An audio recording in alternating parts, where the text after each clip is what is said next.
So I'm going to discuss burnout. First of all, what is burnout?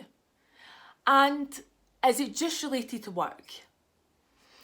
So burnout is the build-up of stress that continues over a long period of time. It's consistent and progressively gets unmanageable and usually kind of sneaks up on us. It doesn't happen overnight, and this is why so many people don't realise they're burning themselves out until it's kind of too late and they've got nothing left in the tank. Now, it's important to note that burnout isn't just related to work. Burnout can happen in all areas of a person's life. Kids can burn you out, relationships, debt, and the list goes on, really. Remember, it's a build-up, and your mind and body can only take so much before you burn yourself out. The second point is, what are the 5 stages of burnout? And what do they look like? So the first stage is the honeymoon phase. So this is the beginning of a new job, a new business, a new child, or an increase in your workload. So in this kind of stage, we're in a positive mindset, ready to take on the responsibility. There are some expected stresses, but nothing that we worry too much about. Usually, we have a spike in our energy levels, and this kind of offsets any stress that we might have. And so the next stage is the onset of stress, and this is marked by a rise in kind of more difficult days. So you may start to find it harder to maintain your motivation and optimism. You may also experience a decrease in energy levels, ability to focus, and spending less time with your family and friends, and kind of isolating yourself.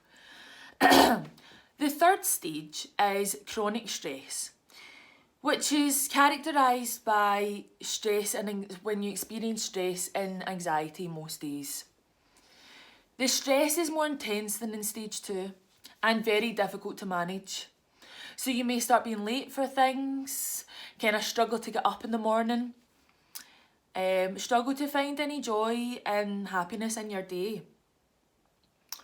And you might withdraw as well from everyone. Feel angry, resentful, and you might feel like you're not being appreciated. And there may potentially be an increase in your drug and alcohol use at this time as well, and anything that can be characterised by of escapism. So the next stage is burnout. This is when it's almost impossible to continue your normal routine. This is when stress reaches dangerous levels and intervention is essential. You may become fixated on the problems at work or at home. You may experience feelings of emptiness, guilt, and may start to doubt yourself and your worth. And the final stage is habitual burnout.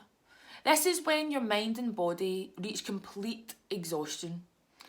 This is usually the stage where people kind of quit their jobs, or they go on long-term sick, or they stay in their bed for weeks or months, or they can get intervention and talk to someone how to manage their burnout.